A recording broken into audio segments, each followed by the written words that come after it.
art was her third career, but it was her constant passion. When I first met Avis, um, uh, she would always sketch, and she would sometimes paint, and she'd always sew. One of the first things she did was she decided she didn't like my pants, my jeans, and so she made me this pair of jeans that had embroidered pockets, and it was 1976, so you can kind of imagine. But uh, so these are things that she kind of always did. But her first career was at the Environmental Protection Agency. She worked at EPA for a total of close to 20 years.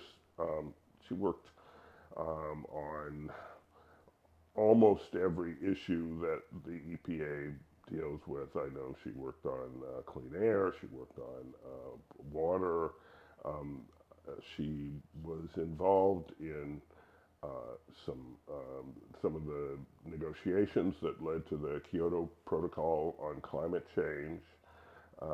She and a colleague um, compiled an exhaustive database of landfills in Asia and Africa that is still used now, actually.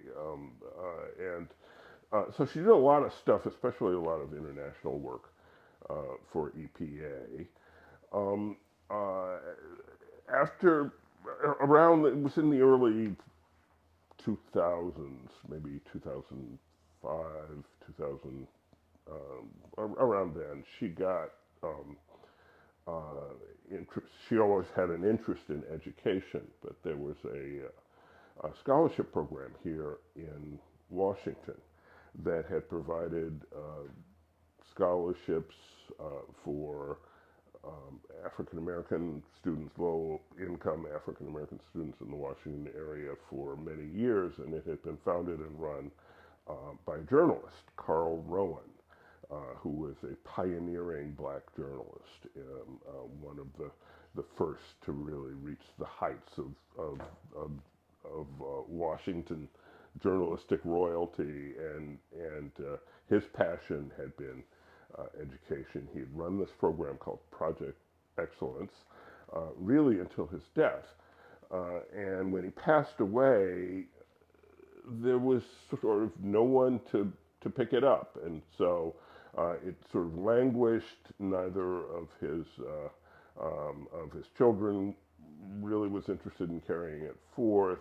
He didn't have a succession plan or anything, so the thing sort of crumbled and was going out of business. And Avis, who had again grown up in the Washington area, had known about this program, and she's felt it was not right that it would go out of business. So she stepped in and sort of gathered up the embers of that program, renamed it.